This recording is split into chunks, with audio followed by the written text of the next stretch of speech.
Good evening, brothers and sisters. It's a pleasure to be with you here in Pittsburgh at Netroots Nation. And I've heard a lot of great reports about the sessions that you've had. And I guess I'm not allowed to talk about the great parties that you had afterwards. Now, I understand that my friends from the USW and the Alliance for American Manufacturing even had batting practice over at PNC Park last night. Well, the Pirates can sure use some help, and I know they had their scouts over there looking for some talent, although I think the most help they could get is a new management that would actually pay some of the players to stay and to play ball, just like you do at a union shop. Now, I grew up in Nemacolin, about 65 miles down the river from here, near a place called Uniontown, and that's pretty appropriate. When I was growing up, and working in the coal mines, I certainly wasn't tweeting about it. I would have never imagined that one day the premier online organizing conference would be right here in Pittsburgh, Pennsylvania. And here you are, the Netroots Nation. In just a few years, you've grown into a real important force in progressive politics and also in American journalism. See, we're seeing a revolution in communications, and we face a big challenge to keep progressives at the head of that curve. Our successes, including this conference, give us all hope. Now, many of us in the labor movement had fretted over the death of the labor beat at newspapers across the country. But what we're seeing today that your work in the blogosphere is the equivalent of letting 1,000 flowers bloom each and every week.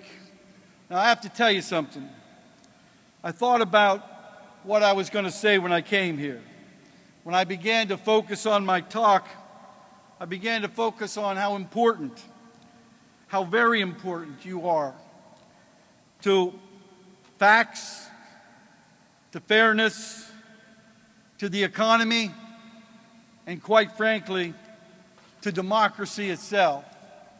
Because I thought about how the traditional media was supposed to be the defenders of our economy, the defenders of our democracy. They were supposed to give us the facts and do investigation and not be swayed by editors, not be intimidated by advertisers, not be swayed or jaded or censored, if you will. And I began to think that as the media has become more and more concentrated in the hands of fewer and fewer people, and they begin to try to exercise more and more editorial control over the content of the media and what we hear, that your job, in fact, what you do, becomes more and more and more and more important to defending this country and giving it the facts that we know. And I want to take my hat off and salute you for being that voice and not being afraid to speak power to truth. Now, there's a couple of people that I want to thank. A special thanks to Marcy Wheeler from Fire Dog Lake for her great coverage of the crisis of the auto industry and its impact on workers. Marcy won the prestigious Sidney Hillman Foundation Award this year for her investigative work. Congratulations, Marcy. I know you're out there somewhere. We're sharing progressive ideas at an increasing rate of speed and integration and through so many channels, and you all have your platforms in a marketplace of ideas. And labor's ideas are certainly in the mix, and we have many eloquent spokespeople and many supporters blogging regularly for the Huffington Post, the Daily Cost, and a lot of others. Sam Stein's work at the Huffington Post has been outstanding. Sam, thank you. And so have the voices of Brian, Josh, and Eric at TPM. And the phenomenal work of Media Matters and the team and their team for holding the traditional media accountable for inaccuracies. And let me ask you something. How many of you raised the glass for the working class outside? I want to thank you for doing that, but for following up with an action. Now, to all of you, thanks for your work. Because of you, we have some balance in reporting that has typically required a conflict between labor and management before it merited any attention at all. Blogs have introduced the notion that it's not only all right to talk about the labor economy, about employment, about jobs, about wages, about income, but it is important and necessary that you do so. You see, it's not always about Wall Street investment and financial deal-making and profits and more profits.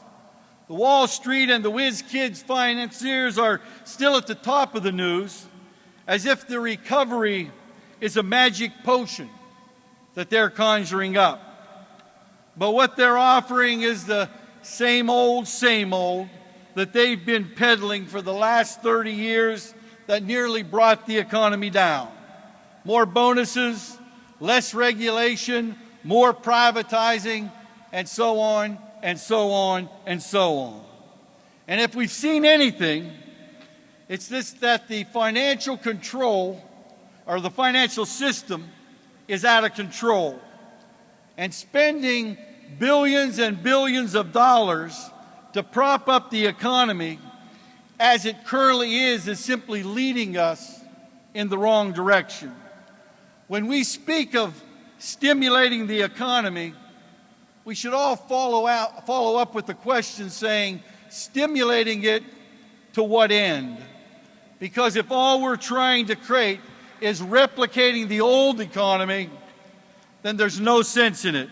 We'll get the same result, and those at the top will continue to benefit while the rest of Americans get to pay the price. So